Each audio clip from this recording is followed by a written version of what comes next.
Okay, YouTubers, this is the Angryprepper. Today's video, we're going to talk about, or rather, we're going to ask the question, are you a true first responder? Are people first responders? And the quick answer to that is yes. Civilians are first responders, but you only, in my opinion, you only first responder if you have some kind of medical training. Now, I think most people know what to do when they arrive on a scene of an accident, especially when it comes to stop bleeding. There is a wrong way to stop bleeding, but nonetheless, a lot of people have the idea of what to do. Now, the reason why I'm asking this question, are you a first responder, is because you are. And it's your, I hate to say this, because people are going to argue this, it is your duty to save another life.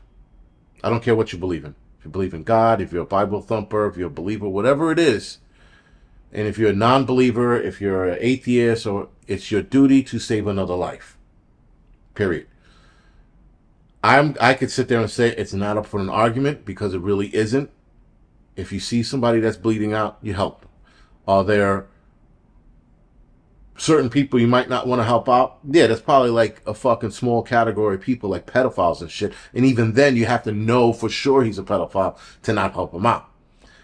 But again, you're not going to know that in the midst of all of this bullshit going on. So it's your duty to help other people. Now, if that person is in like immediate danger, should you go in and try to save that person? That's entirely up to you at that point. But if the situation is done, if you checked out, if you did your scene safety protocols and you looked around, they're like, all right, this shit's good, and then you go and help, yeah, it's your duty to help. But if the shit is still active, if the guy's still shooting up the scene, if there's a mechanical problem going on and this fucking thing is running around and hitting people, or out of control truck, yeah, then don't jump in the way. But if you can get the person to pull them out of harm's way, then do that. But now, guys, going back to you being a first responder, are you? Yes. We, people, are normally the first ones on the scene of an accident, especially on the highways, right? Normally, other people who are driving see the accident first. And you, driving, see this accident, oh shit, and then you pull over and you help. You're the first responder. Now, if you're going to be the first responder, I'm going to do a video on scene safety. You have to do yourself a favor and slow it the fuck down when you see an accident happen. You see an accident happen, it's your natural response to go, oh shit, get excited and all, I want to help, and then you pull over. Now, when you start to pull over, don't just fucking whip your car over to the left or right. Check your mirrors, slow it down, put your hazards on, and then check before you start moving over. Don't just get out of your car, and when you move over, just don't jump out of your car like Superman, because you can get hit, because then you become a casualty or you become an injured person. Now, instead of 4 people in the car, they got 5, the asshole who jumped out of his car and got hit. So again, guys, if you're going to be a first responder, you have to be very, very careful, and you have to do the whole scene safety protocol. Again, I'm going to do a video on that later in the week. Stand by for that. Or you can go look on, I'm pretty sure Bear has it, Bear Independent might have it, Skinny Medic might have it. But the scene safety protocol is something that you need to do so that you don't end up a victim or a casualty, right? But guys, are you a first responder? Yes. When you get into an accident, when you see an accident happen in front of you, you're the first person to get out of there. You call 911, it could take them up to 5 minutes before an ambulance, fire truck, or cop car gets there. And never mind state troopers. Those state troopers are really fast. They become the second in charge of first responder people, because not second in charge, but they claim the scene. So if you're helping somebody out and you have zero medical experience and they show up, not that you go hands off, but you let them know what's going on.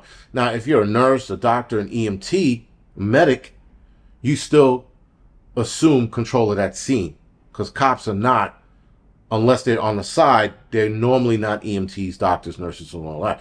Now, if a cop happens to be a doctor, well, guess what? Higher medical authority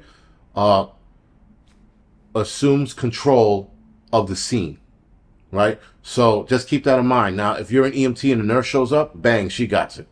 If a doctor shows up, he has it, and so on and so forth, right? I mean, I don't think anything's above a doctor unless it's God, right? If God shows up, well, then he's got the whole scene. With the snap of his finger, he'll make it all fucking fine. But being a first responder, guys, there's a lot of responsibilities that go along with it, but the first responsibility is yourself, your safety, before you start acting on anything. You have to make sure that the scene is good. You got to make sure that the mechanism of injury isn't outside your scope. The guy's cut in half and he's alive. There's not much you can do but comfort him if he's still alive. And that's a hard pill to swallow for a lot of you people, because if you look at somebody that's cut in half, you're like, holy shit. But he's sitting there asking for someone to hold his hand or some shit. That's a pull for a lot of people. For a lot of us, it's not. We go over there, we hold the guy's hand, we wait till he passes away, and then, you move on. If it's a mass casualty incident where there are multiple bodies all over the place, no, you're not going to sit there and hold the dude's hand. You're going to look at him, go, black tag him in your head, he's dead, move on to somebody else you can help, unfortunately.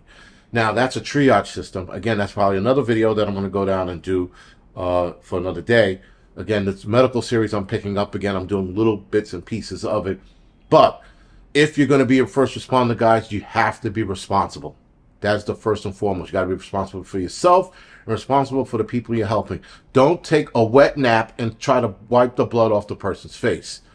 If you're going to be in there, guys, you got to be in there to help. And if you're going to be a first responder, guys, if you want to be a civilian first responder, you have to have medical gear to do so. So the medical gear that I will always promote, because it's good medical gear, and being that I used to be an EMT and I know what the shit looks like, Refuge medical gear is by far the best gear. It is expensive, but that's what happens when you buy American.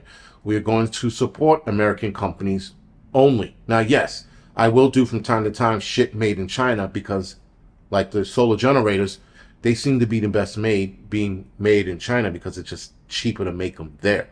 But medical gear and a lot of other shit, guys, we're going to push American. We're going to keep the fucking money within the prepper community. I'm going to do another video on communal economy. That's where we keep the money within our community, the prepper community, even the fucking dickface in Canada. We keep it amongst ourselves. Fuck everybody else. Now, yes, granted, some of us are buying products from China to sell. So the fuck be it. At least we're supporting one another.